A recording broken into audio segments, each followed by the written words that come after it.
We'll get going. Welcome to Coffee with a Purpose, everyone, and welcome to our guest, Jay Poropatich, the Communications Director for the town, who joined us when he was brand new in the position and has been busy ever since. So we're really looking forward to getting an update and what's on his mind, and I think he wants to know what's on our mind too. I apologize in advance if other folks are hearing kind of an odd electronic ringing sound. Martin and I haven't been able to figure out what that is. It's not too intrusive, but we also don't know how to get rid of it. So, well, I can tell where it's coming from, but I have to continually keep muting that connection. So I'll try to keep at it. Okay, cool. Well, Jay, we can start with our normal convention of having folks just briefly introduce themselves, although you may well know just about everybody now that you've been in the role for a bit. But let's start with the folks at MetroWorks. Okay. Yeah, Carrie. Yes, good morning, everybody, and Jay, glad to have you here for a second time around. Keep Native beautiful, Rotary, renewable native, a few other things. Fortunate enough to meet your lovely wife after the little block party on Saturday. She signed the petition I just dropped off at Paul's desk there. So, awesome. Yeah. And I'm Martin Kessel, co-host here, town meeting member, Open Space Committee, and other longtime resident. I'm Cindy Bates, 5-year resident of Natick. Keep a beautiful elder and trail steward at Tacklewombing Trail. Thank you. Catherine Donovan, I'm on the Library Board of Trustees. I work with Mickey, and also volunteer with Keep Native Beautiful, and delighted you're back again. Thanks. Hey there, I'm Judy Dixon. I just saw you at Mobile Town Hall. Yes, yes. And thank you for your work in expediting communications. I am the new housing equity advocate at Family Promise Metro West, which supports families who are unhoused or are facing homelessness, and stabilizes them and offers wraparound services over multiple years. We partner with the families that choose to work with us.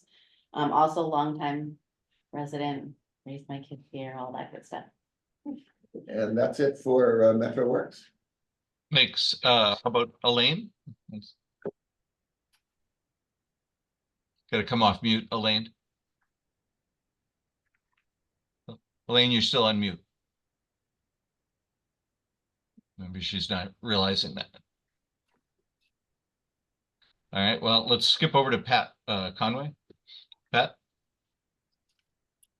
Good morning, Pat. Conway, Keep Native Beautiful. Great, thank you. Carol? Yeah, good morning. I'm a 50-year resident of Natick, love Natick, and pleased that you're here today to talk to us. Thanks, Carol. Tom? And I'm Tom Daly. I'm 34-year Natick resident, town meeting member, and looking forward to hear what you have to say today. Thanks, Tom. Brian? Good morning, Brian McPherson, a butter to a lake Kitchituate, working with Pat. Thanks for coming. Thanks, Brian. Ricky? Good morning. I'm Erica Ball, a 63-year-old resident, 63-year resident of Natick, and now living in Canton, former selectman, and housing is, I think, the priority with me over about 50 years. I always want to keep up with what's going on in Natick, and glad to meet the new faces around here. So I'm looking forward to the session. Thanks, Ricky. We have multiple Catherines. Catherine Coughlin? Hi, longtime resident of Natick, not long enough not to be called a carpetbagger, but select board, town meeting member, and former zoning board member, also a member of the Natick Affordable Housing Trust, and housing is also super important to me. Thanks. Thank you. And our other Catherine Duran. Hi, Catherine Doran. I'm in my 30th year here. And actually, Jay knows what's on my mind because we've been in touch multiple times over the last year. And I finally bumped into him in downtown Natick. So it was nice to have an in-person connection. I'm looking forward to this session. Great. Thanks. Brinley. Good morning, everybody. 20-something year resident of Natick, was on the recycling committee way back when for a bunch of years. Town meeting member, generally paying attention to as much as I can. Glad you're here, Jay. Thanks, Brinley. I see Paul Carew just joined. Paul, you want to say hi? You might still be getting started there. Sarah? Hi, I'm Sarah Hanna. Doug and I have been here 40-something years, town meeting member, interested in all things Natick, and looking forward to what you have to say. Great, thanks. Myself, Doug, you, Jay, you know me. Oh, and I see Donna's joined. Donna, you want to say hi real quick? She might also just be in the process. All right, cool. Well, that's essentially who we are. So, oh, good. And Rick Devereaux's joining as well. Jay, I'll turn it over to you at this point. Sorry, I was just unmuting myself. I'm great. glad to, just briefly, I'm glad to be here, and I just appreciate you doing this, and I'm kind of have become a regular because I'm enjoying it so much. Thank you. Great, thanks. All right. All right. Well, thank you, everybody. I have some materials to walk through, but I'm just going to use them as like a backdrop. And I was actually just going to speak to a few active programs on the homepage of the town website. So that's kind of, I'll be really brief though with like ideas. But as far as just an introduction, Jay Poropatich, I'm a 12-year resident. I've only been on the job for about 2 years. To Doug's point, I think I joined in 1, 2, or 3 on the job, a coffee with a purpose, and told you what I had in my head, but I really hadn't done anything, and I had no idea what it was like to do my job. So I joined 2 years ago. Prior to that, I was in the now I'm learning the word private sector. I didn't think it was the private sector. I just thought it was business. But I worked in ad agencies. I worked over at Staples, close by Natick, and then I started doing some startups. And then I had a chance to do something entirely different, and I had all sorts of ideas. I was forming business plans and going to do entrepreneurship or something of that sort, and then all of a sudden I found a role over in town hall that was mildly related to my past career. The reason I took the job are these 6 items. I'm not going to read them. I've got 2 little girls in Brown and Kennedy, really Johnson girls, but one graduated in time, the other one not so much. My wife is a teacher over at Benham, so we're all in on Natick. My wife and I, we lived, you know, the standard story. We were in Boston. We looked at homes, anything with a W or an east of us, we couldn't afford it. We couldn't afford Natick today, and some people mentioned housing. But it's a huge opportunity to come to Natick. We're committed, we love it, and I wouldn't do my job in another community. So it's great. We're all in on Natick. Just real briefly, I'm just going to skip through some of these. Again, this is just backdrop. So like, what do you do? My wife asked me, my father-in-law asked me, no one really knows what I do. So external communications to residents, yourselves and others. You can see some of the bullets up there, but you know, communications, it's a journey, it's not a destination. It's always getting better. You know, we've done some decent things, but still the #1 question I get is, how do I stay in contact? Why didn't I know about X? And that's probably not going to go away. But the more that we can reduce that via digital things, quite frankly, I think we've gone away from print communications way too much with the pandemic. And it is by far the most effective thing. My first 20 years, I basically just made a career of spending money in budget and advertising, TV, out of home, Facebook, Google, But if you actually do the rigorous measurement, you actually find out that direct mail in a mailbox is still one of the most effective communications. Sure. Facebook is where information goes to die, humanity goes to die. We have to do a better job constantly. It has some benefits. We can reach a lot of people, but like that is not the end all be all. And I will continue to beat that drum. Internal communications, you can see some of the items here, but like we have to be a desirable place for people to work in order for us to retain and attract great talent. So we've done some decent things as far as trying to shore that up and make sure that all employees feel well communicated with. But that's just a brief slide to kind of give you that. Again, I'm going to be done talking at you in about 5 minutes. But I'll just even pause here and just let you guys, if there's any questions distinct to my job, I'm certain that there'll be other things that you guys might have in your minds, but any questions as far as like the role and the responsibilities that I do, or? Are you a department of one?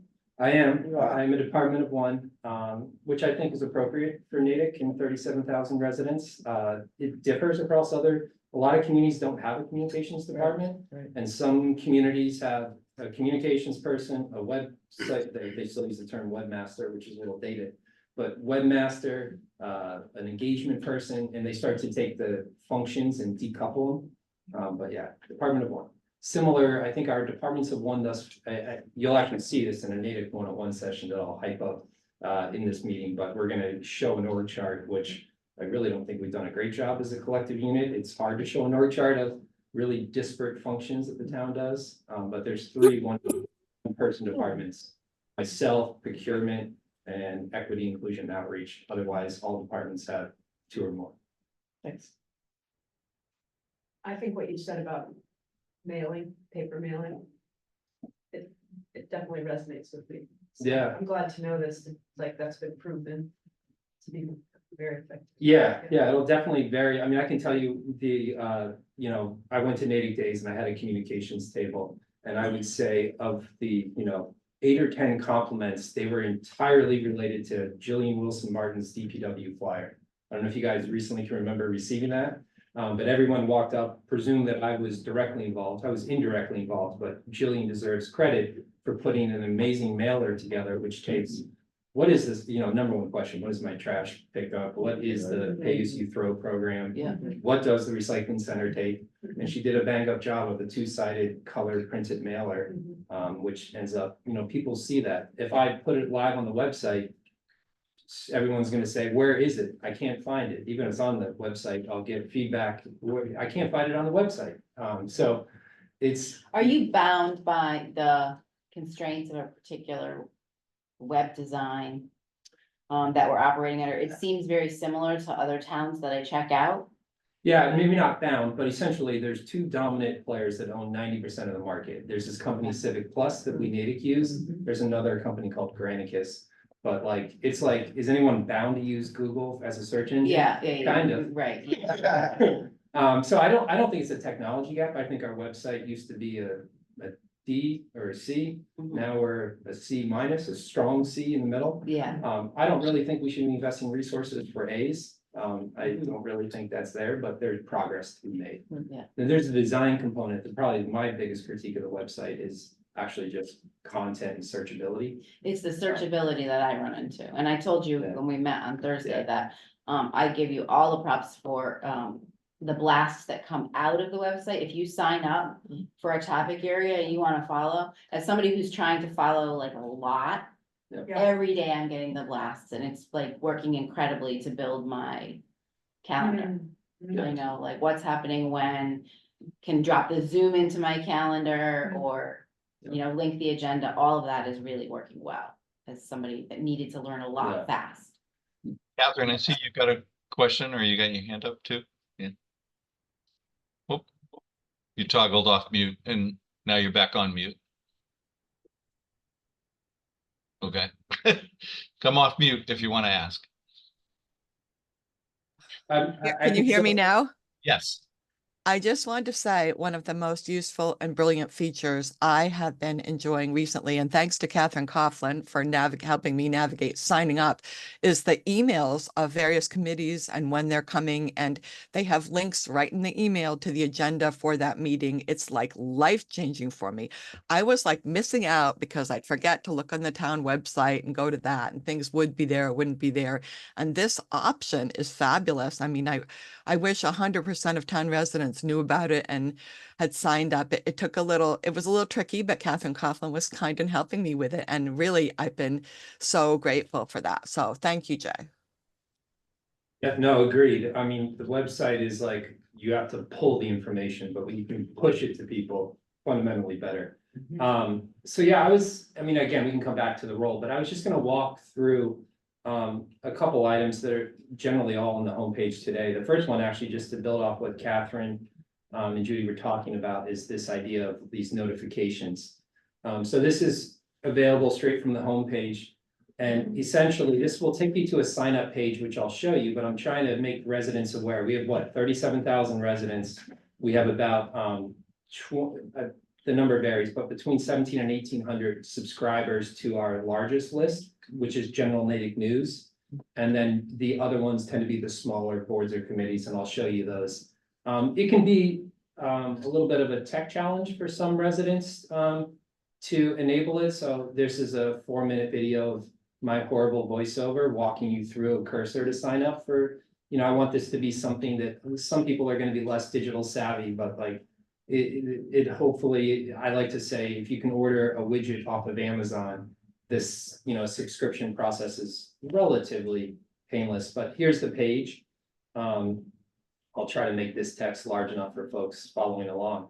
But essentially, this page is available directly from the homepage on buttons across the board with alerts. There's the notion of emergency alerts. That's like the reverse 911. Chief Hicks and myself kind of co-manage that. You'll hear his voice when there's a snow removal. That's one portion. Those are the critical alerts that you might want to receive. The community notifications. This is the one that Catherine was just referring to, and I encourage everyone to get in here and figure out the individual topics. It's a little bit different than a newsletter. A newsletter is a curated thing that you package up weekly, monthly, whatever it be. We actually have 9 department newsletters across our departments, which I can talk about at some point. But this is more topic specific. So they could vary from alerts, field closures. I mean, I spend my Saturdays on the soccer field getting yelled at by coaches talking about the communications are less than great around closures associated with weather or other things. So we unlock that with our tree warden, LFNN gentleman.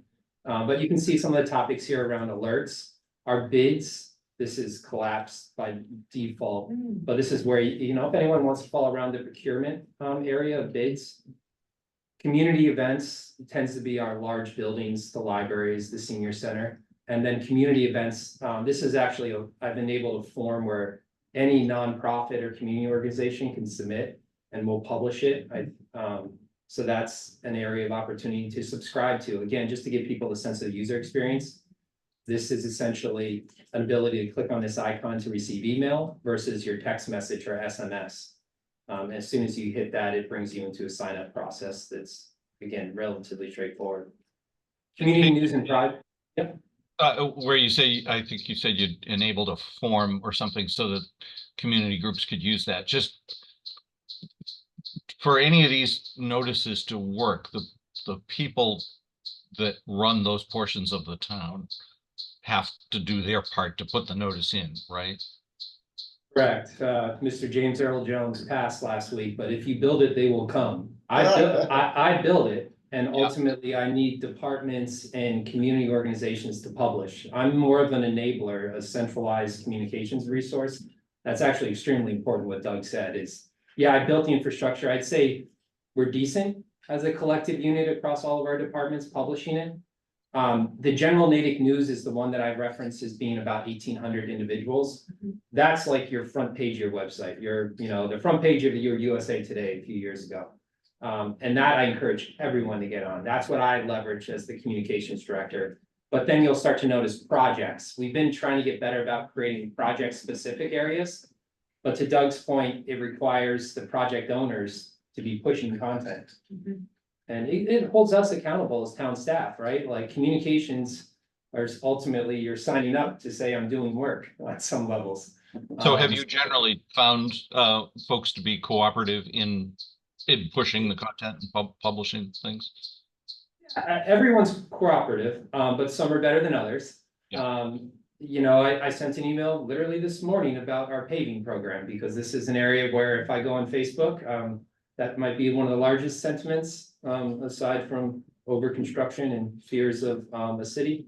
But I think paving is one. So that's an area where I'm working with the DPW and our town engineer to get a little bit better, but awesome. Boy, like an example of like the gold star, in my opinion, is what has been done around the South Natick Dam removal, whether or not you fall on the side of removal or restore. The ability of what the team did to put together a very informative webpage, and quite frankly, a 26-page report from the committee, the dam committee, that do we have some members on here? Yeah, I mean, that report, I actually just started as that report came out, and I read it as a totally uninformed, content resident. And I said, well, this is great work. It makes the decision really straightforward. But that's an area that still, I think the team, there's been some turnover on the Parks and Rec side with the parks improvement, but like, I think what Claire and Jillian, if you're familiar with those names, but they do a great job publishing content associated with that. The water main street over at Bacon Street, I mean, I think I've seen some, again, Facebook concerns around that, but what the water department's done to send, I believe it's either weekly or bi-weekly. I don't live on Bacon Street, but I drop my kid at MathWorks twice a week. And I follow along the weekly edits. If I were living in that particular neighborhood, I would feel really comforted to know, okay, someone is really thinking about making me aware of the latest updates. I believe it's weekly. It's a new employee that she just started, and I've given her plenty of kudos for her work. Jobs. Thanks to Brinley as well for putting in the chat the link to how to go and where this portion is on the site. We're seeing it, but to actually get the URL, she's put that in the chat. So Jobs, those are, you know, here they're kind of collapsed, but we have jobs ever available. So if someone wanted, you know, I'm someone who didn't think I was going to be working for the town of, but if someone wants to sign up for alerts should things become available, is a great opportunity. So you're not hunting it. And then boards or committees, that was referenced, I believe, by Catherine initially, but yeah, this is an area where you can receive, you know, agendas, meeting notifications, minutes postings. So this is an area that, you know, I certainly, for especially folks like this that will, you know, give up a Monday morning to stay engaged. You guys are probably the prime candidates, and I'm sure you've chosen. You choose the topics, you know, on the boards and committees that matter most to you. So this was just one initiative. It sounds like, yeah, Brinley gave the URL, but you know, the town's website gets about 25,000 visits every single month.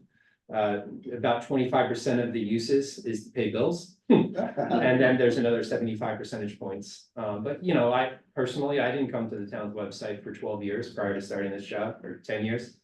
You know, Kate, I had auto pay set up and everything was just working through, and I was a very happy resident. But if someone wants to stay even more engaged and informed, that would be this area here around the subscribe and this bell. The next area I was going to talk about is Flashvote, which is a new survey tool that we have. Again, these are all available on the natickma.gov homepage. So vote. Flashvote, okay. Yep. And, you know, there's a lot of different survey tools. Just to talk through what I have listed as like number 2 and 3. 1 second. Is, you know, lots of Google Forms, which is the number 2. Those come out. And essentially Google Forms are really simple, free, and do a great job just polling sentiment or registration or signups. But each time you create a new Google form, you got to go to ground zero and then push it out on social media, the town website, and hope you get more people. And there's certain, you know, limits. There's not a repeatability to it. Each time you're starting from, you know, ground zero. Typeform is a very niche one, just for custom design, and I might use it in some very unique cases. But flash vote, we just publicly launched it. I want to say either July or August of this year. We have about 420 residents registered thus far. But what this enables us to do is to have a panel that we can, on day 0 or day 1 of a given thing, ping that panel. And that panel is only 400, so it's modest in nature, but it allows you to get about a 50% response rate to any survey of that panel. So that's, if we can get that to 1,000, 2,000 plus, you're seeing, again, an ability, you don't, I sometimes when I hear people say, oh, wow, it only got X amount of survey responses. That's a very subjective, loose, comment, but like there's statistical significance and a representative sample that can be established. And consumer marketing was my background. So like this is very familiar. I'm not an expert, but very familiar with the concept. And then you're also, when you're registering for this, you're providing your gender, your age, your address, which allows us to map that back to a neighborhood or precinct. And then we can say, well, wait a second, are we getting a homogeneous, or group, which, people that we have some town meeting members, you can look around in that setting, you can see who's present at, a public meeting. That isn't representative of what the US Census tells us who native is. So hopefully over time, and when you do this, I've not yet deployed a survey yet. Actually, Catherine Coughlin, who's on, or the two of us are going to sit tomorrow and talk about what a powerful tool this can be for a select board, another board or committee, the town administrator, the CED team, the finance team as we think through what might be on the ballot in March. There's a lot of sentiment that we can get that can be statistically significant and representative of who Natick is. Yep. Catherine, did you have a comment or question, Catherine Duran? We got 2 questions. Yeah, coming up. it's Doran. Doran, sorry, I keep That's doing okay. that. That's okay. I Apologies. do have a quick question. I have yet to sign up for Flash Vote, but I was wondering, is it anonymous except for those like generic, like neighborhood, like male, female, whatever, but are the responses, are they generic, or do you know which person gave which response? 100% anonymous, no PII. I actually can't even access the database. It's deployed by the vendor. It's like a managed service. But yeah, you're always going to have a population of people who's reluctant to provide that information and doesn't necessarily believe the anonymity. But I truly can't access it. No one in our town can. That is present through the survey, through the sign up process to ease people's fears. But you have my word on it that it's 100% anonymous. And should you want to know anything about those 420 folks, I can't tell you individually. I think over time, what I'll start to do is publish some aggregated data to say, here's our split of gender, here's our split of age. And then we have to do some targeted outreach to figure out how do we find those underrepresented populations, That was my question are there plans to conduct such outreach to engage folks that aren't engaging and historically feel left out? 1000%. So in parallel to this, so it wasn't an accident that we were at the Cole Center for Mobile Town Hall. Right. And West Natick tends to be an area with our more diverse socioeconomic, race, lack of participation or representation in town meeting. And when I sat at town meeting, they chose to have a article that was associated with a floating quorum, and I'll give people some sense of this. And I don't know if this will hold true. I know that we have an article endorsed there in Brindley that this may revert, but at one point in fall town meeting of 2023, we were voting to have a quorum that would float. So for instance, a majority vote of 180 would be 91 people. But if only 120 show up, you only need 61 votes in the case of the majority. So that allows a much smaller population to have an outsized representation. It's a loaded one. Town meeting voted to pass it. I think Brindley's bringing it back, and it may or may not make it to the final warrant as part of town meeting. But like I look at that as a communications professional, and I'm like, well, we clearly have a communication and engagement challenge. It's not easy to solve. I don't have all the answers, but as we come up with this tool, we want to be able to say how representative is our participation in government, and then at the same time do targeted outreach. So mobile town hall, Natick 101 sessions this Thursday, which is the next topic I'll talk about, also at Cole Center. I have a couple things into our council to figure out how much of a role town staff can play in doing some targeted outreach. But I'm gonna continue to file things with the state ethics and push us to find a much more representative population, because we're just not getting it today. And quite frankly, the other thing I've said internally is, what have we done that's scalable and repeatable in the last 10 years? What is the one thing we've done? And I haven't really heard compelling responses as a community or town staff to do that targeted outreach, to get those populations engaged. I see, Brian's got his hand up, and I know there are others at MetroWorks that have questions, but Brian, do you want to go first, or? Sure. I'll try to keep this quick. I retired 7 years ago and I abut Lake Cochituate. I tried to get, and I more than tried, I'm involved with the efforts to be impactful. It's hard, and there's a lot of pieces to the puzzle. And as you get into this granular view, you kind of gain license of responsibility to your neighborhood and your community, but it's very hard to really be impactful. As you work on projects like with Pat with Keep Natick Beautiful, we run into these situations that are the crux kind of, and it seems to be no manpower and no money in a lot of cases. Between the state park employees and the town employees, they're out there, but they're overwhelmed. And the story is that it's really hard to recruit people. And that kind of defeats your purpose when you get this involvement, when people come up against the wall, like, oh, what's in it for me? I picked up tons of trash, but it's the same old story. Some of the background issues that it's the responsibility of the town and community get overlooked because there's no manpower and no money. I think with this retirement community, there's such a huge pile of talent and assets. If they were motivated and had assistance, they could be so impactful. Do you know of ways that we might be able to get that manpower and money brought in with maybe the participant gets town services, trash bags, or maybe even a tax break? Is that a concept, or is this the wrong forum? So I'll just throw that out there and see where we can go with it. Thank you. Yeah, no, absolutely. And I know the great work that Keep Natick Beautiful and does. The answer is not necessarily the wrong form, but I'm the wrong person. So I think you had John Marshall last week, but like leadership and at the DPW or town administration, I know it can be frustrating as a volunteer.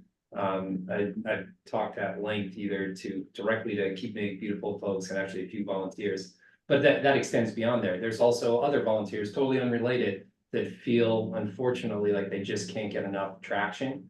The system is lean as far as resources, to one of your points. But I don't foresee that changing in the near term. But I think change is going to come with those kind of more human one-to-one, like how can I make some traction? There are various boards or committees that get different things done in our community with different degrees of power. I value and respect that so many volunteers put their time in, but like I came from the world of startups for the last 5 years. We don't really, in that world, care about time. In fact, we do way too much time. We care about outcomes. And like I would just encourage everyone to focus on what's going to get the best outcome. And in the case of many volunteers trying to enable things at the local or state level, I think that's going to come with some one-to-one conversations with those people who can make change. See several people have their hands. Martin and Cindy. Martin, you want to go first? So I just wanted to say that I asked, I have a slight hearing deficit, so I said, what's it called? Something vote, flash vote. I had gotten an email about it, and so I'm glad to know a lot more about it, but my response, just to share with you, of getting it was, what? And I didn't really, now that you explained in a different way, maybe the same exact way, I'm like, oh yeah, I could be part of this group of people that every so often there's gonna be like, what do you think about X, Y, or Z? Is that kind of what it? Yep. Yeah. It is. So I'm not sure that I got that message from your initial send out. Yeah, I'm definitely not gonna bat 100% or 1000% on the batting reference. But, if you're sending it again, I don't know how it would be tweaked, but. yeah, I mean, I can send you the copy and then Yeah. you can maybe Sure. pointed feedback is always the most Okay, helpful. sure, be happy. But yeah, a huge, I absolutely appreciate that. I think, the realities are, what you're looking at here is like an overview of multiple survey tools. Sure, And then when you go in, like, I think if I was trying to explain to a novice, what are the benefits? Because you Mhm. ultimately, as a marketer, you want to yeah, explain yeah, the yeah, yeah, benefits. yeah. It's those 4 bullets. So if those bullets don't nail it, you know, we can talk about revising. But essentially, any communication I would send in email or Facebook or a notification will basically try to beat home those 4 benefits each time. But maybe you didn't, maybe what I said, you got more clear than those Well, bullets. just that like part as I a got. citizen, yeah, like as a citizen who might just look at that and be like, yeah, but what? If you just said, here's an opportunity to exercise your voice. Yep. In town policy, from your home, from your computer, just choose to opt in and you'll be part of answering. You know, Yeah. something like that, See, that those lets me 4 know like things I'm gonna don't be tell part me of something. why would I, like, that's all, that's fine, it's easy, it's whatever, but, What's the benefit? help of out the town by being part of a, like a focus group, in like a flash focus group kind of thing. Yep. That's Yeah. what I didn't Yeah. get until you said it today. Yeah, I mean, I think when I'm listening to you guys talk, some of that's a little bit more of like the sell on like the homepage versus the details. Yeah. Yeah, But you know, Yeah. there's yeah, exactly, exactly. feedback taken. All right, that's good. Martin, you had something, and then we've got 3 other folks in line to ask questions too. But actually, so the preface though that I had kind of the same reaction to, because this is something new and I never. Yeah. If you, the NAIP 101 is like the Citizens Leadership Academy, so yeah, I understood that. This was something like brand new, so. Yeah, the idea that it doesn't take much, it takes a minute of your time, or, you know, there's some other way of describing it, maybe, you know, work on that, I guess. But my actual question was, I was wondering if you could show us an example, is there a live example now that you can show us of what those questions are? No. We Natick have not deployed the survey yet. Oh, so it's just, but just being in the startup phase. Yeah, it needs the scale Yeah. in order to, because I don't wanna, if I take a 400 person panel and we put a survey out there, some number of individuals will register and they'll say, oh, I wanna answer that survey, and then that 400 goes to 500. But ultimately, if we only get a 50% response rate, now I've got to take 250 responses and deviate those across demographics, so it's not gonna be statistically significant. Like the whole sell on this is that, let me just go back to this view. The short answer is no, there are no live surveys. And the area that we're gonna continue to do Google Forms. Those are the quick, easy, fill this out. You'll notice the target will be 10 to 12 surveys annually we do, so i.e. 1 a month. And so those are gonna be things, and that's why tomorrow I'm gonna chat with Catherine on the select board, but like topics I wanna be thinking about is like future use of Johnson, override. Any sort of iteration on the parks improvement down South Natick, with like big, you know, opportunities. So those would be the ones. I don't know the month we'll deploy our first one, but ballpark, I'd probably hope in October, November, we're deploying our first few, and we're up to some number of individuals. We also will we'll just be happy to send the first one out and have non-statistically significant at the individual cuts. This is not, you know, a little progress over perfection. But so no live service, but I on the back end as an admin, I'm not gonna pull it up now. I have access. This is another beauty of this startup, is they have in the neighborhood of 400 to 500 municipalities across the country, and they take the library and they build a survey library. So I can go in there and say budget, communications, parks, whatever. And I can not only see the individual demographic cuts, but I can see the aggregate results. I can then grab the surveys and add that, or sorry, grab the questions and add them to create mine. So I'm not starting from scratch, but I'm also going around and talking with select leadership to figure out what is it you need input on. No, it's a co-op. We share, we add in and we get to receive out. Yeah, it looks like there's a lot of remote people in line, so why not those of us here? Pat, I think was next, yeah. Yes, thanks, Jay. I appreciate your presentation on how you're trying to improve the transparency of communication. One thing that we're encountering here, just with my Keep Natick Beautiful gang, is a certain amount of seems like persistent siloing of the different departments. We've had some dialogue with, John and Brian at DPW, talked about some of the issues, Art Goodhine and so forth. But there seems to be a lack of communication between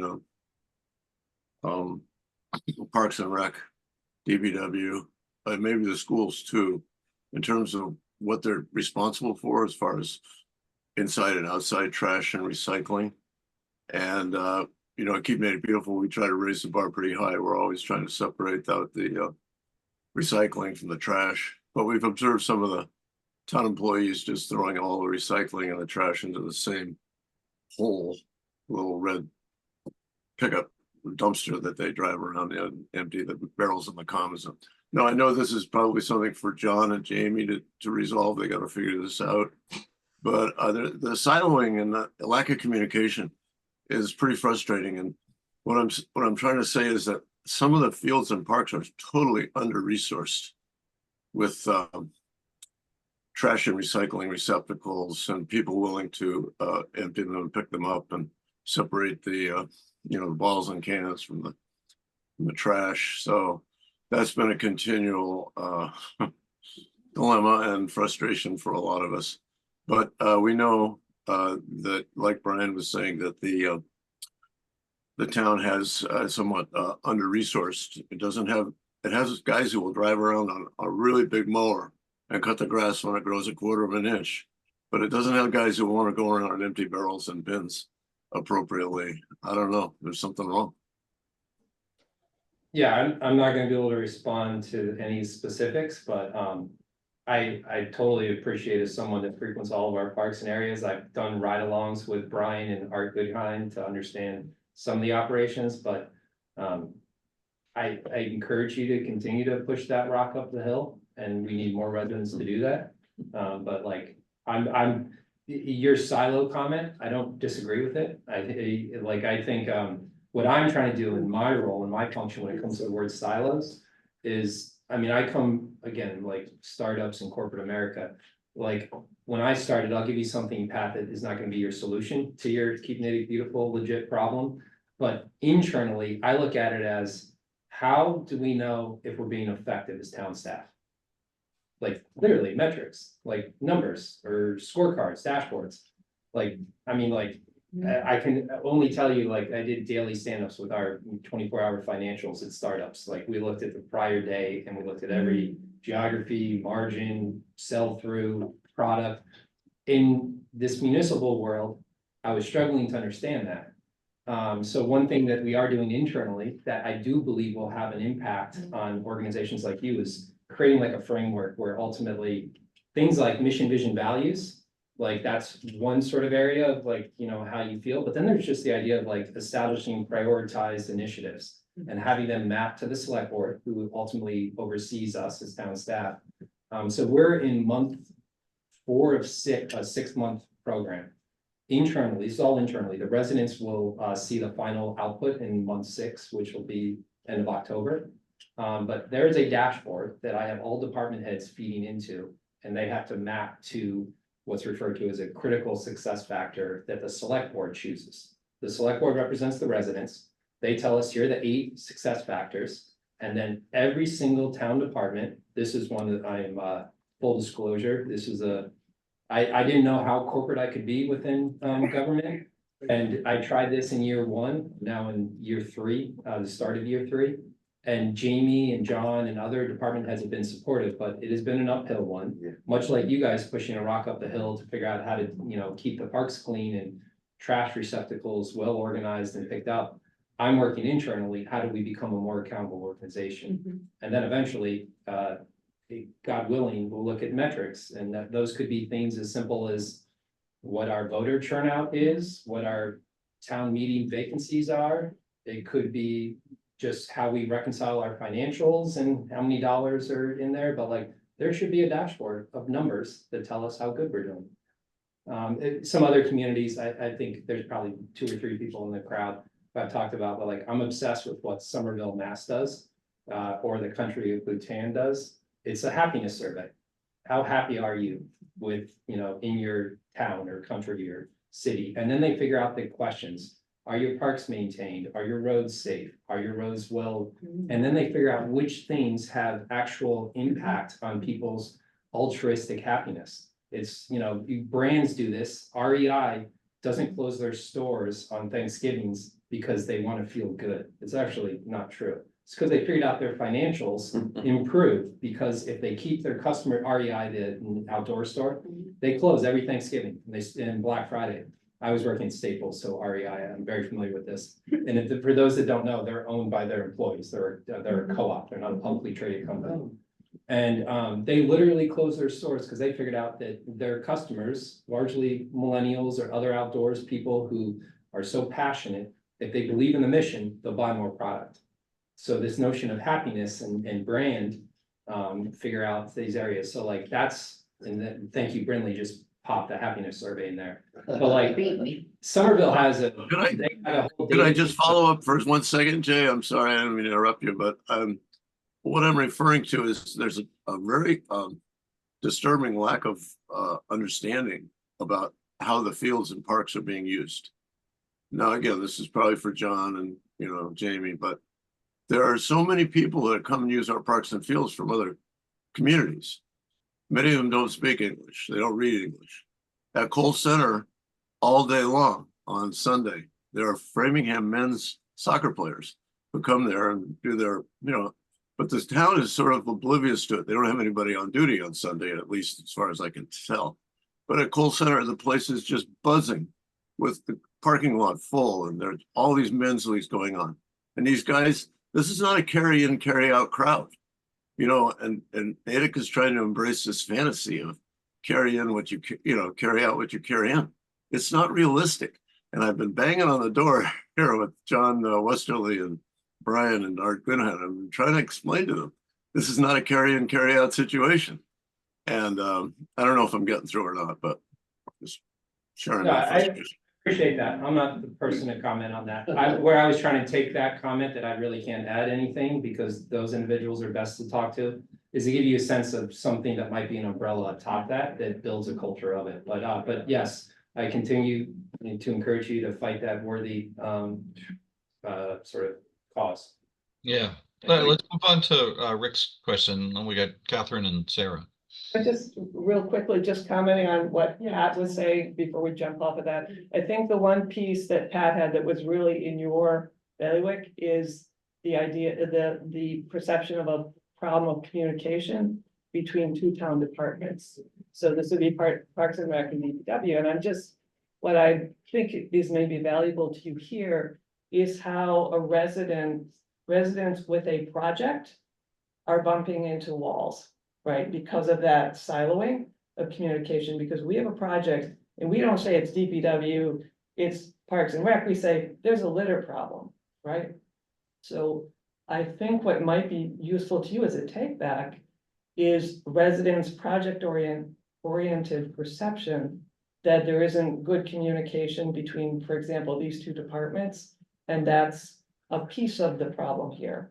So I think from inside, there's some siloing, certainly as a communications director, it's something you're working on. But it might be valuable just to have that residence perspective, which is coming out of like a project base. Does that make sense, Pat? Yes. That's a piece Yeah, thanks for that clarifying comment. That's a nice way of framing it, Kathleen. I have a follow on also, which is, is part of what you're hinting at, Pat, that maybe one of the outcomes that the select board might want to put down is, are our parks clean? And have that be a measurable outcome. That might be something that Pat could work on with the select board. Yeah, I mean, what I was referencing, I totally agree with Cindy's comment. That could be a very interesting way to think about it, because like, the word communications gets, I think, a little bit loosely used. I mean, fundamentally, like everybody communicates, but not everyone picks up trash or, protects and serves like a police department, but like every department needs to communicate. So that's where I am this department of one who's decentralized. I don't see silos and internal dialogue as something that, quite frankly, I'm going to have the ability to impact. Where I can do is something like this framework discussion, to Cindy's point of establishing that. that is not a multi-year effort. That's not gonna solve Keep Natick Beautiful Parks concerns in the next 12 months. Yeah. That just to give some sense, but that is, I appreciate where everyone's coming from. I truly do. I hope to become someone who has time to volunteer as much as you guys do, and then I'm truly gonna feel the pain that you guys often do. So we have three folks with their hands up, and I know we actually didn't let Jay get through all of his slides too. So why don't we take the three that are, and then let Jay kind of finish with the things he wants to show us, and then we can continue a discussion. But Rick, go ahead. Hi, Jay. Thanks for being here. Just a quick note and then a question to a larger issue that we don't have to discuss, but that's important, and I think you might be in a key role in it. The quick note is to the quorum issue that Brinley is championing now back through town meeting. Just an FYI to everybody, it passed, as I recall, by one vote, and I don't believe it should have passed because I don't think I voted correctly on that one. I'll own that. In any event, where I think you might end up having a unique role is some of us are working. If you go to natickcharter.org, some of us are working on signatures to get a charter commission, which hasn't been done in 43 years. And I'm seeing a point to that is not on the website as I get more involved in the town. First, I'd say that I'm very impressed with the communication among town bodies when it is related to something to do with town meeting. Okay, so this is something people are talking across silos in this area, and I think this is partly because town meeting is so important to the way this town moves and doesn't move, and involves citizens and occasionally citizen petitions.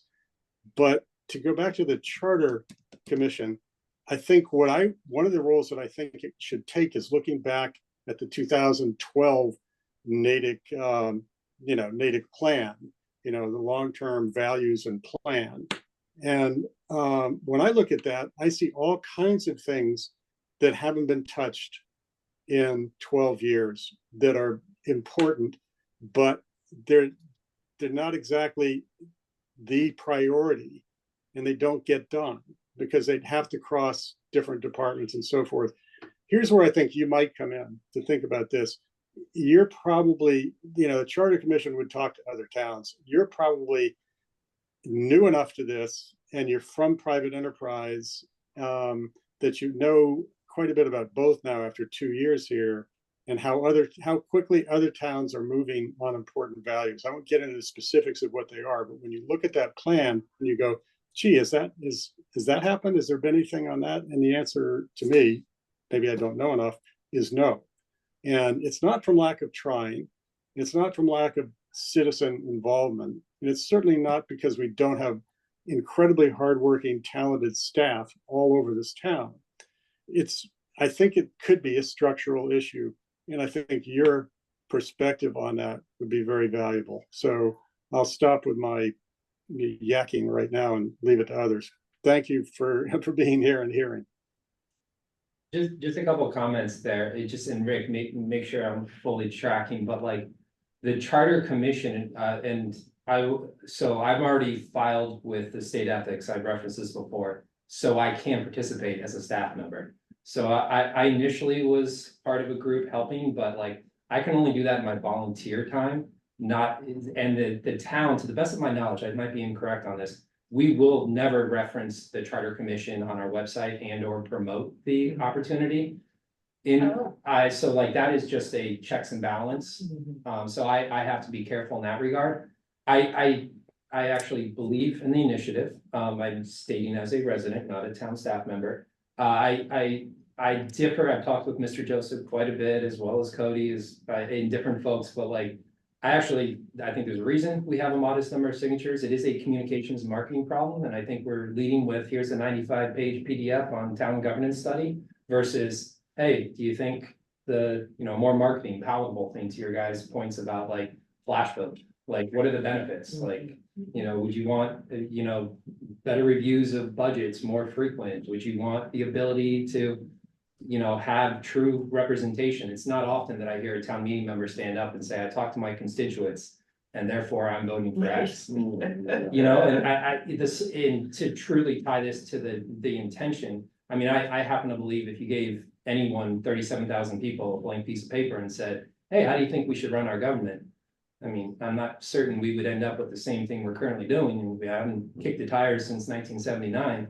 So, as far as our charter being reconsidered. So I'm 1,000% supportive. I do think it's a communications problem. I do think I could play a role, but I'm also, figuring out which volunteer opportunities I want to do on nights and weekends. But net, I'm in agreement, but the town's role is fairly limited. It's going to be the people, the residents who ultimately surface that.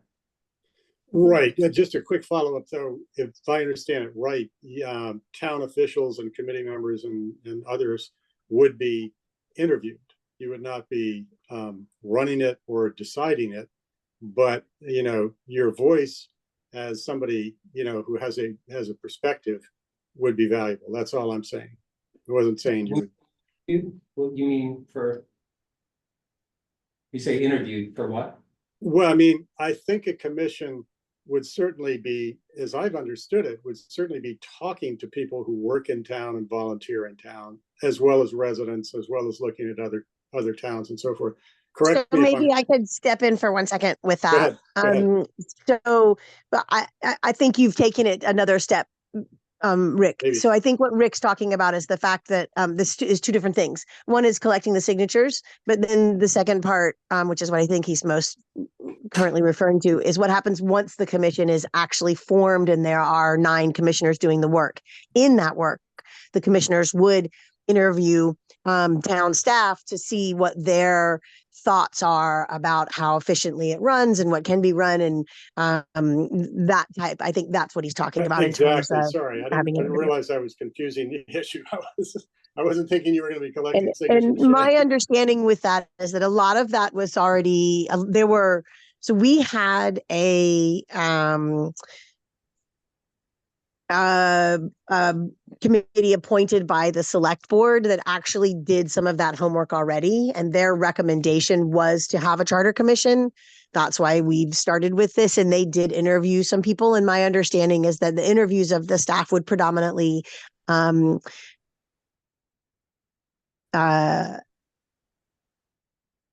consider, it would staff member said their information would be taken as a collective and put into a spreadsheet, but not as a personal. So we would never actually know what Jay said or what one of the select board members said or what one of the town administrators said. It's more a matter of collecting the information and taking with it what we need. Thanks for Can I clarification. jump in here and I just Catherine is letting us know she's got a hard stop in just a few minutes. If we could just let her get her comment or question in. I apologize if it shifts the focus, but No, it's still pretty on point, and I'll make it quick. So two things. One is we're talking about town governance, and Pat had raised the issue about and others about how do we get people to volunteer? How do we get them to do that? And so along those lines, as 7 homes in my immediate neighborhood and then along Bowden Lane have been torn down to build 4,000 square foot multi-million-dollar homes. Every time someone has bought them or moved in, I've gone and introduced myself and given my card. And I've said, I'm your representative for precinct 2 for town meeting, and I'm also your representative on the select board. And all 7 of them were completely confused about what this thing was that's town meeting.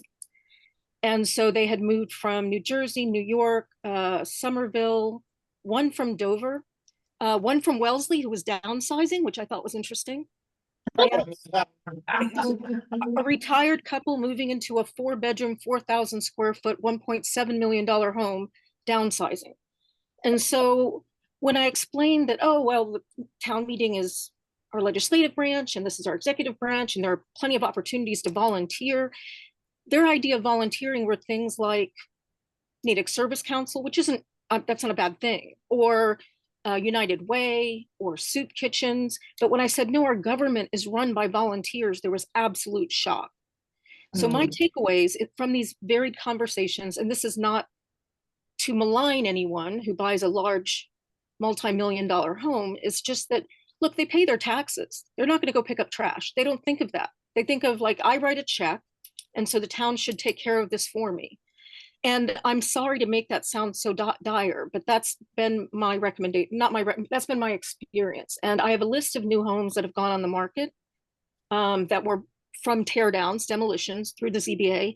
And I plan to visit every single one of them between now and the end of the year and meet them and leave my card and see, you know, these are anecdotes. These aren't data points, but I do want to give you a sense that because the town is changing so much in terms of its demographic, we don't have, for example, in 1980, when the last charter was done, we had 55 volunteers for a 4th of July parade.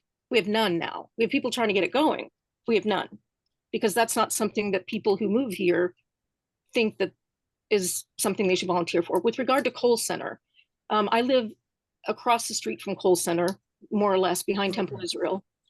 And so on Saturday night at 8 o'clock, I went to the fields and walked around the fields, and they were littered with trash. And that would have been from Natick Youth Soccer. That would not have been from the people on Sunday. Now, I brought a friend of mine with me. We picked up most of the trash. I'm still not completely recovered, so I'm not doing a lot of walking, but we got as much as we could. On Sunday, I went at 11 o'clock and brought my phone with my Google Translator and asked to speak to people and said, please pick up your trash, pick up your recycling bottles, basura goes in the trash, you know, the recycle will go here. People very warmly received that. I went back at 8 o'clock at night on Sunday, and there was some trash. It wasn't as bad as I've seen it before, but there was still some trash. I mean, granted, I got one group of people. So in follow up to that, I've told this group before, I will talk to John Westerling and make sure we get bilingual, at least bilingual. Most Portuguese speakers read Spanish, to get bilingual signs up for trash and recycling. And then also I'll follow up with the chief about making sure that we have police officers who speak Spanish and Portuguese going by there 2 or 3 times on Sunday to let people know, you know, happy to have you here. We need you to pick up. And so I think I know that the Parks and Rec are trying to roll out a field reservation system online where you have to register. That may not be for months.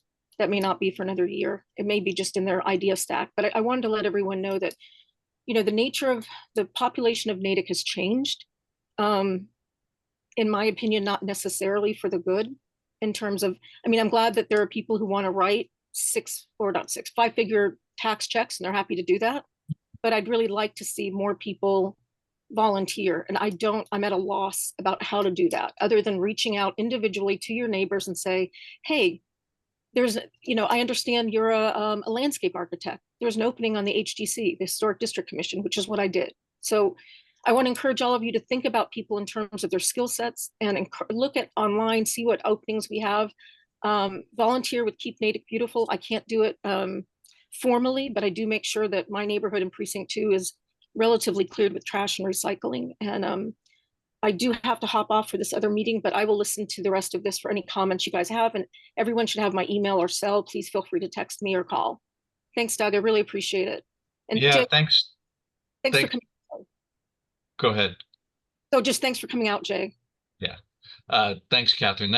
Your comments intriguing. They could spawn at least one more completely dedicated Coffee with a Purpose session talking about volunteerism and the changing demographics of town. Fascinating stuff. I want to let Sarah get her question in and Donna, but then I do really want to let Jay finish his kind of prepared stuff. I know it's very informal, but I know there were certain things, and particularly the Natick 101 sessions. Sarah? So I'm going to bring us from the kind of 30,000 foot kind of broad discussions to a real nuts and bolts question. I'm a member of the Community Preservation Committee. We're a fairly new committee, and we are in the process of forming our community preservation plan. a piece of which involves outreach to the community, getting community feedback for what, you know, for anybody on the call that doesn't know, community preservation covers funding projects that relate to open space, affordable housing and historic preservation. So we are charged with getting community input into, you know, what kinds of projects the community would like to see done, kind of where people's priorities are and so forth. And so I'm just interested in this new survey tool, whether town committees can avail themselves of this and when it might be. You know, I know you're only at a small number now, but if you have any thoughts about when that tool might be available, that might be something we could use in the next few months, or whether we would need to separately develop our own survey. So as I say, real nuts and bolts from kind of concept questions, so. Yeah, 100% aligned and already had those discussions, Sarah. So, so Olivia, who's our staff member who assists the Community Preservation Committee as on behalf of the CPA, and then I think maybe it was Bill Ramich, someone swung by me at Natick Days and talked about how do we leverage you as the communications person to help out CPC, and so we agreed at Natick Days that we need to spend time together. And as far as the survey tool, I 100% agree that that's a great use of the 12-ish annual surveys as far as just getting public sentiment. So I've had that discussion with Olivia as far as timing, like I kind of mentioned, October, November is probably our first deployment of a survey. And then figuring out whenever is the appropriate time for the, you know, Community Preservation Committee. As far as broad, like, is it an eligible tool for boards and committees? My one-word answer is yes. I just think it's how do we fit that within the priorities of the top 12, you know, needs. So it's not going to be every board or committee, but like those that have those like material top 12 items. It's at the end of the day, it's not a board or committee. It's not a town staff member. It's Natick. And like, what are the 12 things that are most material for Natick? And I don't think I'm ever going to do a process, a committee or something to figure that out. But if I'm doing my day job well, I have the, you know, eyes and ears of staff and boards and committees. If it's the top 12, that's a little bit easier to figure out. It's like numbers 80 through 90 that are tougher to figure out. I mean, even college football, they moved from a 14 playoff to a 12-team playoff. So 12 is the right number. But yeah, Sarah, does that answer your question? Yes, it does. And I apologize if I'm a little behind the times on this. We were away for the last meeting of our committee, so I'm a little like one meeting behind what's going on. So thank you. That's helpful. Cool. That's great. Donna, and then let's get back to the rest of Jay's materials. Yes, by way of information, I'm a member of the Charter Bylaw and Review Committee. I'm not speaking for the committee now, but we did pass a motion that will be heard at town meeting to actually reconsider the vote on the floating quorum. I do think that most members on the committee have agreed that it is not the most productive or way that we want to go forward with the idea of a floating quorum. So I wanted to get that information out because both Rick Devereaux and then Brinley wrote about the floating quorum in the comments. And you will have the opportunity to reconsider that vote at this upcoming town meeting. And I also want to add that the Charter and Bylaw Review Committee has done more work probably than any other committee I've served on. And we have interviewed town employees in the process of our work. So thank you. Great. Thanks for that input, Donna. Great. So Jay, I think you did have a screen or two or topic or two you wanted to make sure we chatted. Yeah, we can end on this topic and I'll give you guys like maybe a 3 or 4 minute voiceover around Natick one-on-one sessions and then let you ask any questions. But yeah, Natick used to have this Citizens Leadership Academy, and you can see the brief history that's up on the slide if you're able to read that font. But 2015 through 2020, this program ran, and it was a closed application process. We had anywhere all the way up to 50 individuals in this at a single cohort, but most often it was 20 to 30. And a given, I believe it was a 10 to 12 week period that they met with. And so it was a program that was well received by residents. I basically, when I started in 2022, I would get 1 or 2 emails a month from someone saying, when is that thing coming back? And so I was hearing this groundswell and I was listening. At the same time, I was trying to wrap my head around what worked and why people loved it. And first of all, the materials weren't really stored digitally. So I found myself going through a series of individuals and getting things emailed and piecemeal, and some of them were photocopies of the thing printed out.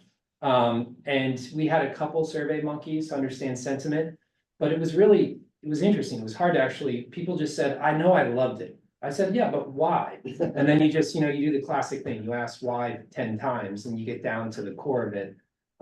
It was just, a chance to hear behind the scenes and be involved and feel like you got some one-on-one. I mean, for what it's worth, I'm currently participating with the Citizens Police Academy that's going on right now in town. I'm doing it primarily as a coworker to build my relationships with the police department, but I'm there with about 30 individuals. And it wasn't an application with a closed cohort, but they basically were trying to get the number up to 20 or 30. In this example, we're going to revamp Natick 101 sessions and not necessarily repeat the past.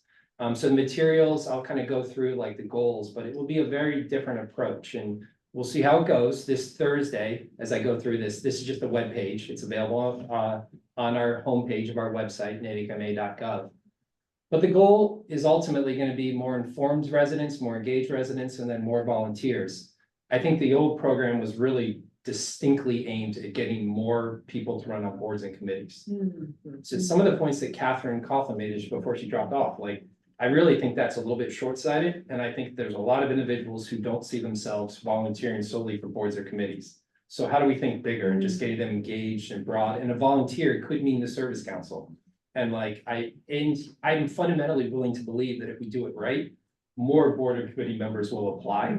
But I think starting out of the gate to say that, I mean, when I talk those 20 to 30, sometimes 50 individuals, I mean, I did hear through the grapevine that ultimately we ended up handpicking individuals at the end of this program to fill up the cohort. And so you're basically, it's creating an echo chamber of talking to the same individuals. The goal of this is to get a new cohort of individuals. Yeah. It's certainly to serve anyone who's already engaged and get them more information, but there's a very different approach.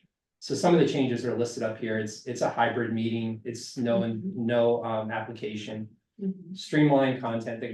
Hopefully you guys will see the Thursday session will be town administration. Jamie Erickson, our town administrator, will be leading that.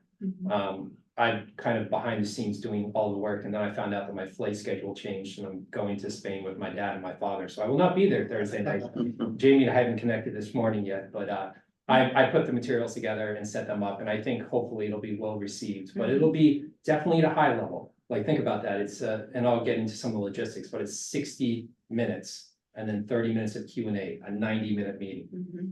Some of these sessions in other communities are 2-3 hours long. They're in the middle of the day on a Thursday. And I quite don't understand it. And when I talk to my peers who are doing this in other communities, I hear a lot of, it's just the way it's always been. So it doesn't feel inspired. Thank you, So Jay. we'll seek a lot of feedback throughout this program. The logistics are kind of in here. So 90 minutes, 60 presentation, 30 Q&A. We'll rotate the days of the week, the time, the location. We want to make it as accessible as possible. All meetings will be kind of recorded and streamed.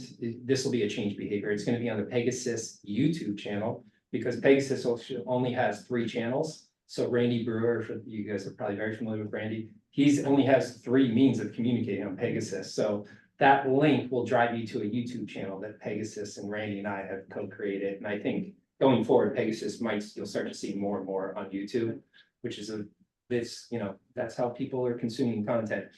Jay, one quick question. That one of the bullet points says they're hybrid meetings. Well, so the YouTube is the hybrid. In terms of interactive, is the interactive only if you're in person then?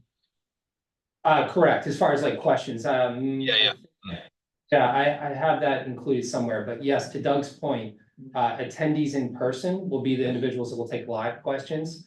We did a pre-registration survey, so I've already summarized. We had a sample of 38 individuals that gave us some degree of feedback, but we're not going to take the hybrid Q&A from the sort of stream audience. For many reasons. It'll just become a really choppy meeting and everyone loses. And ultimately, I keep saying this to everyone, it's not about the hour and a half on Thursday night. It's about recording this, saving the materials, and developing a library of content. There's no way that I would have ever gone before I took this job to a government meeting. I'm not gonna do that. And I think there's a lot of me in the community, but like, if you give me a YouTube channel or you give me a 10-page deck that I can just peruse through and understand some high-level concepts. So everyone learns differently. So hopefully this serves an a la carte, sort of engagement, but yeah, there's going to be a bias towards in-person as far as live Q&A.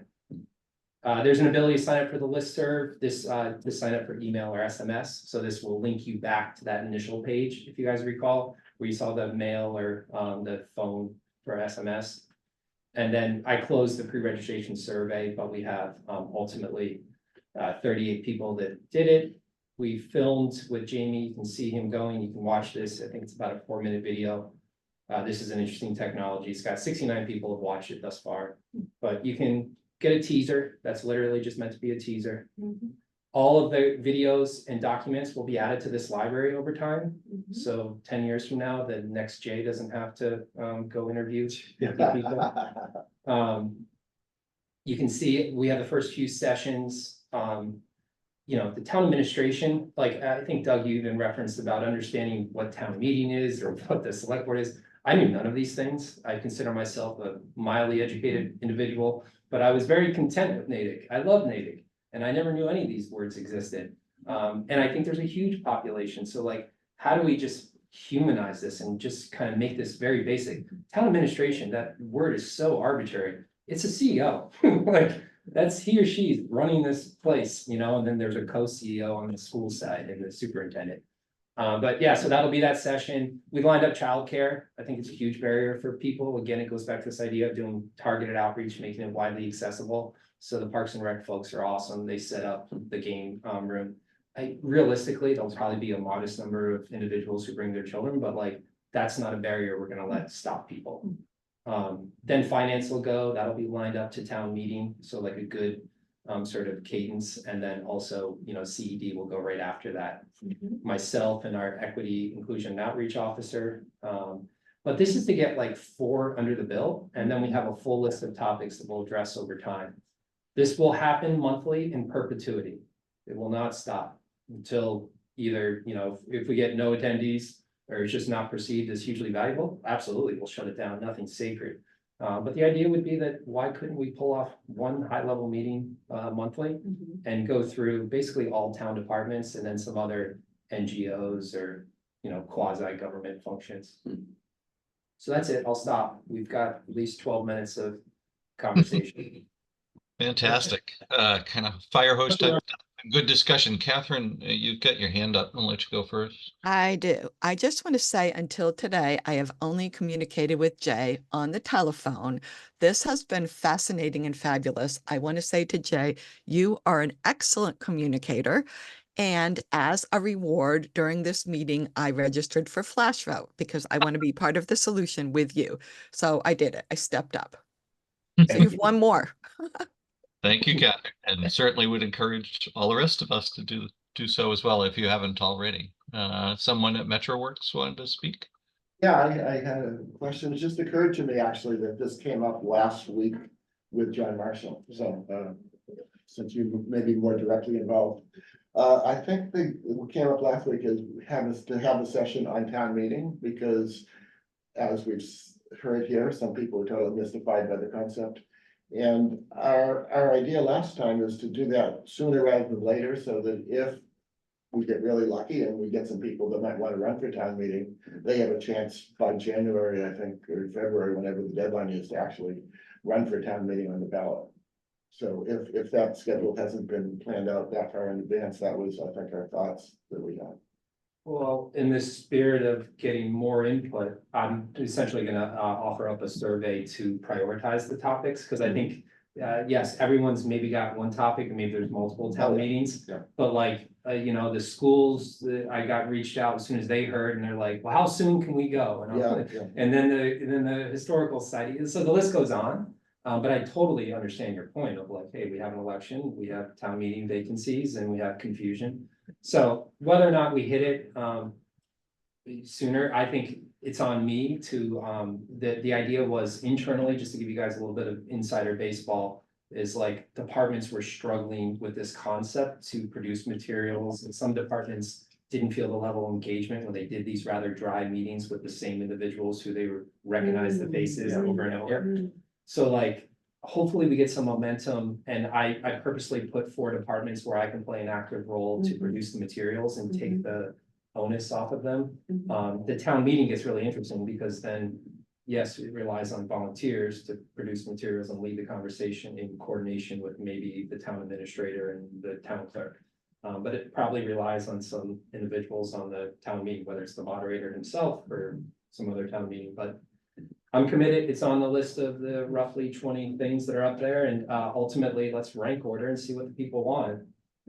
It's probably unlikely, going back to that flash vote dialogue, that's an example where I probably won't really run a representative, stat sig. That's just like, hey, what's a pulse on what people want to hear? And we'll try to get as many sets of input. And then if we have this wide swath that, hey, these 2 topics clearly have the most interest, shame on us if we don't put them up, next after these first 4, which we pre-scheduled. So I see Brindley's got her hand up, and also Ricky. Brindley, you want to go first? Sure, thanks. I just have 2 quick ones. I think one is another plug for that town meeting. I said it last week, I'll say it again. Thank you, Martin, for bringing it up.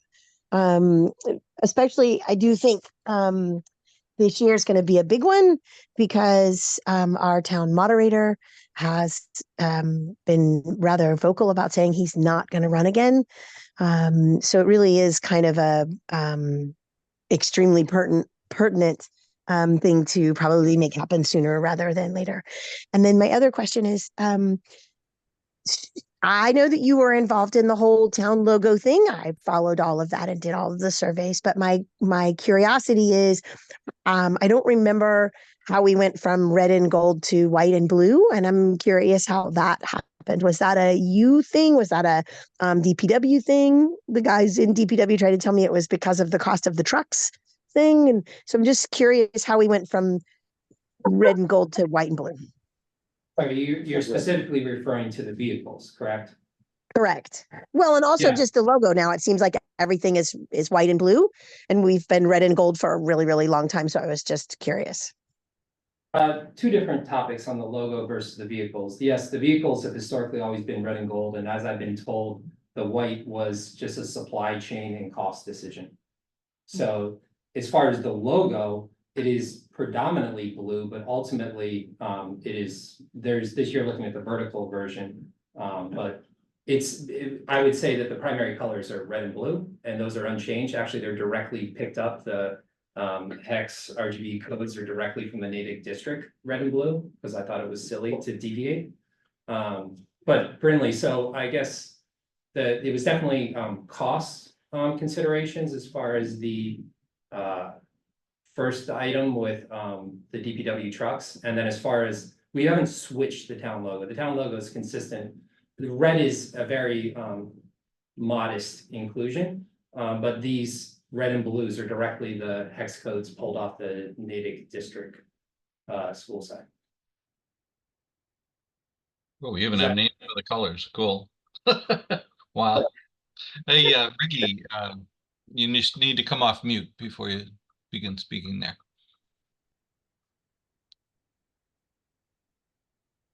You can find your mute button.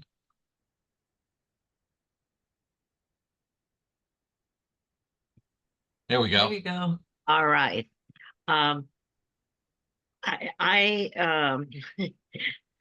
from another century, so the quick cover of all the technical stuff sort of goes in and out. But I have a question about representation and the lack of it in certain precincts, and the ability of our system to get through to residents in those precincts and make them aware of the opportunity they have to run for well, first to describe what town meeting is and how it works. And secondly, their opportunity to become a member and become an active voice. Now, in precinct 1, that's really the prime precinct that fits that description. Is there a way for you to communicate with every registered voter in precinct 1, either by snail mail or by, well, I know you don't have emails for those people, so I don't know how you would do it that way. But would there be any interest in communicating with those interests, with those, that precinct in particular, as a test case maybe, to stimulate participation? I've tried to get high school students to try and make a project out of dealing with that precinct unsuccessfully. I've talked to volunteer groups trying to get them to do that, but I think perhaps the first step is the contact. And I'm wondering if you can see yourself doing that. Yeah, no, thank you. As far as bringing up this topic, it absolutely is a hard challenge. I don't have the definitive solution, nor do I think anyone does. To one of your points, though, as far as just simply the ability to contact them and tying it back to an earlier discussion about print or snail mail, fundamentally, like, we are just underutilizing that as a whole. So in the next 3 to 4 months, you'll find out that we, much like that DPW flyer, I know, Erica, that you moved out of Natick, but ultimately residents received, it was even larger than 11 by 17, 2-sided. But it was a large flyer just about DPW, but it's almost this idea of like a welcome wagon, if you recall those kind of concepts from earlier. Oh, yes. Yep, and bringing this sort of human touch that might involve an individual. So I have, like I mentioned, I think as town staff, this notion of like targeted outreach, I found myself talking to state lawyers and our legal counsel way too much. I'm finding out as far as what is perceived as town staff doing targeted outreach and under the concern of political campaigning and reaching out. So I'm making sure, I'm as bewildered as you might be about why the heck town staff wouldn't be doing targeted outreach. It's in my job description, actually. And I made sure that I noted that to our legal counsel. It's actually the entire role of equity, inclusion, and outreach. That O stands for outreach, and it's not always broad communications. But I think we have to get good content, and then we have to build a productionalized, repeatable means that we town staff can reach out to these people, as well as potentially enable residents and nonprofits and other things. Print mail being the easiest blunt force that we can do. We have addresses, and all you need is a postal, address, and you can start to target people. I mean, there's other things where I think Catherine Coughlin mentioned, like she, knocks on doors. That would be an example of, I love it, but it's not scalable and repeatable. So one of the dialogues I had internally with the assessor's office is we see every new home purchase that's done by private residents. It's actually on average about 20 to 25 monthly. Wow. The peak is like, in the spring season when people buy more new homes. Yeah. Our interest rates and housing prices are slowing those numbers. As you see less churn in the housing inventory. But think about that, 20 to 25 pieces of direct mail that I can just call downstairs, get those addresses from the assessor's office, and for a $10 amount, I can send a really beautiful piece of content to how to stay informed about Natick. Yeah. And actually, I did a mailer last year with the US Census, and it's probably something somewhat along these lines, but you're looking at a web page, which I believe is what should be in that initial introduction to a new resident, where it's like, hey, here's how you stay connected. Here's how you know the basic information. Here's how you get involved. Some key projects. We're always hiring. The sustainability spotlight, DPW tools, and then some best kept secrets that we wish weren't too secretive. But this is available on our homepage, but it should be on printed collateral and sent to people, and it should be a tool for us. And I think there's a lot of opportunity, Erica's short answer. And I think we have some good efforts, and I'm optimistic that they will increase the participation, whether it be town meeting or just quite frankly, being an engaged and informed resident. Because All that's right, one other subject I'd like to bring up, and that is the total absence of print media, of newspapers for the community. When I came to Natick, we had the Suburban Press, we had several local newspapers, and there was a regional paper, and there was a reporter that was dedicated to Natick. Right now, we have the patch, I guess, which is electronic. For somebody like me, if I still lived in Natick, I would have to get the Metro West. I'm not sure what the name of the paper is. I'm legally blind. I don't the technical aspects of things, it really doesn't cover those people who are beyond over 50, unless they happen to work in an industry that uses technology. It really cuts out a major section of the population who perhaps would like to be in touch with a human Natick, with people in it, and the what used to be the fabric of the community that doesn't exist anymore.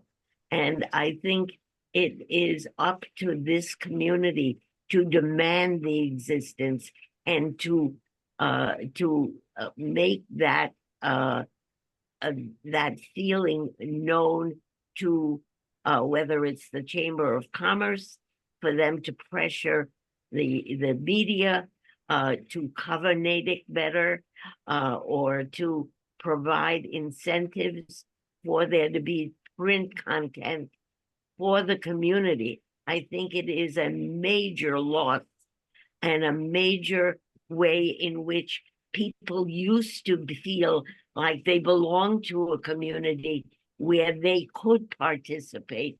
And when they did participate, it was reflected in the print media.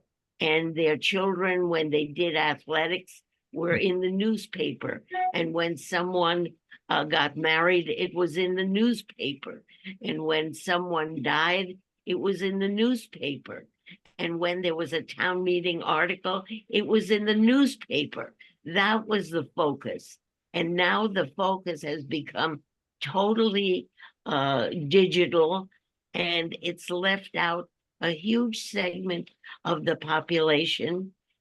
The pictures of the 4th of July parade, people looked forward to getting the newspaper. Now there is no parade, and there's a connection.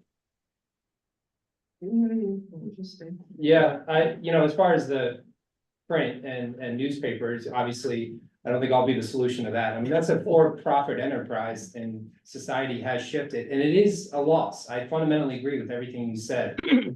I grew up excited to be in the local news and have that picture, and his stat line of how many points I scored or something.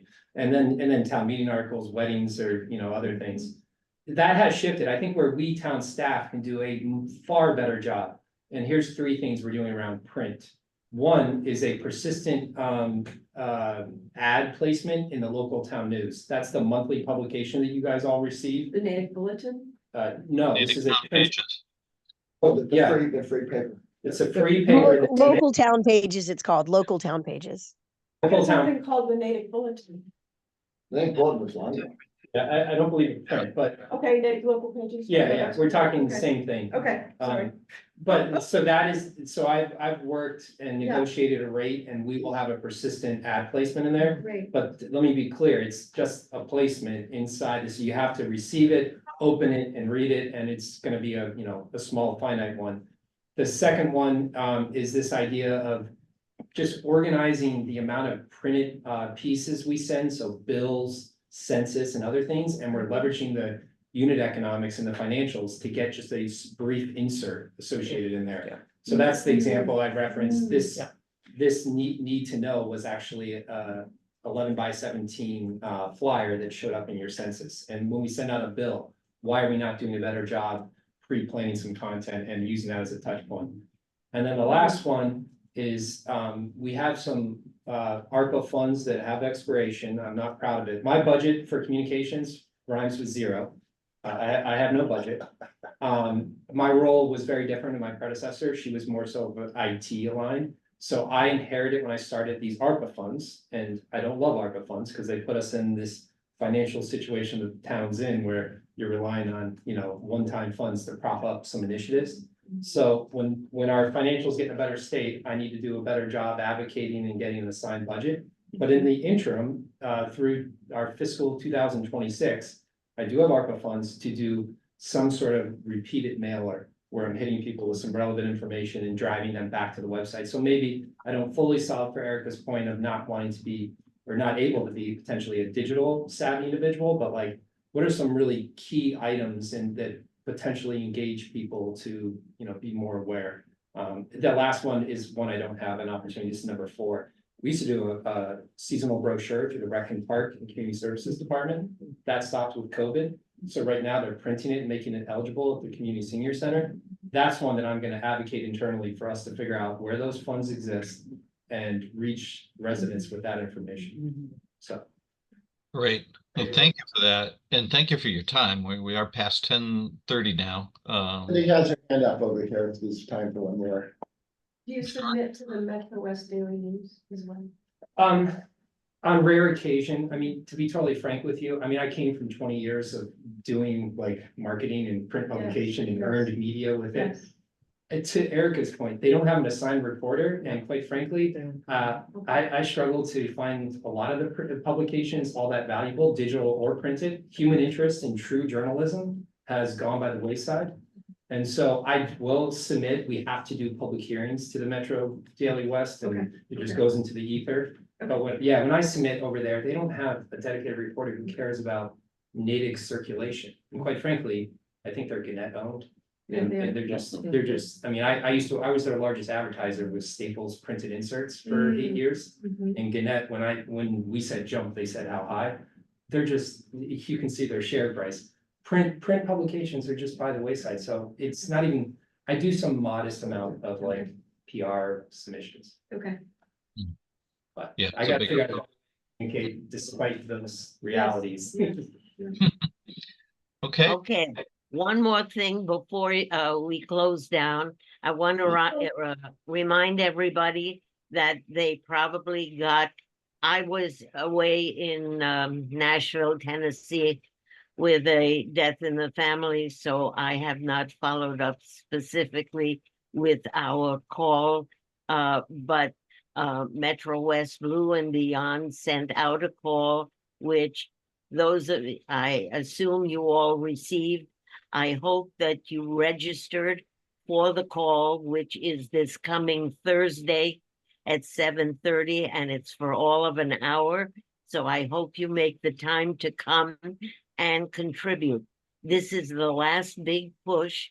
I think we made a real difference in North Carolina. It is blowing up over there, and I'm very proud that we were able to add to the funds that were raised to support the activity going on in North Carolina. This last one, we made the decision to go with a larger, more strategically, what's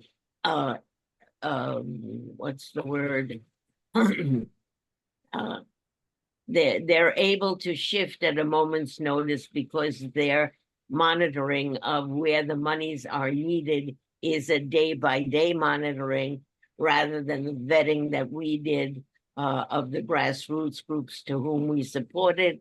So I'm very excited, and I hope that everyone will get online, register, be on the call, and make as good a contribution as you can, because this is it. This is where the rubber hits the road, and we are, it's exciting. We have a wonderful ticket to support. We have a chance to flip the House and maintain the Senate, which is crucial. I don't have to tell you that. But this is your chance to make a difference. And you can send your invitation call to those people who you think will act on it and spread the opportunity for more people to make a difference. So thank you for your participation all year. And again, more power to us. When we fight, we win. That's the word. And now get out there and fight.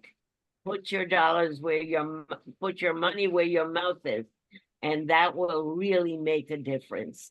Thank you all. Thank you, Ricky, for that. And that's the national scene and the local scene, just as a heads up. After next week's talk from Ganesh about the Affordable Housing Trust, we'll be turning our focus to the upcoming fall town meeting. We'll have Frank Foss walking us through the warrant, and then the following session we'll talk through the warrant among ourselves, including the 3 citizen petition articles. So again, thank you all for joining. Martin, if you haven't already turned off the recording, you could do that. And have a great day and week, everyone.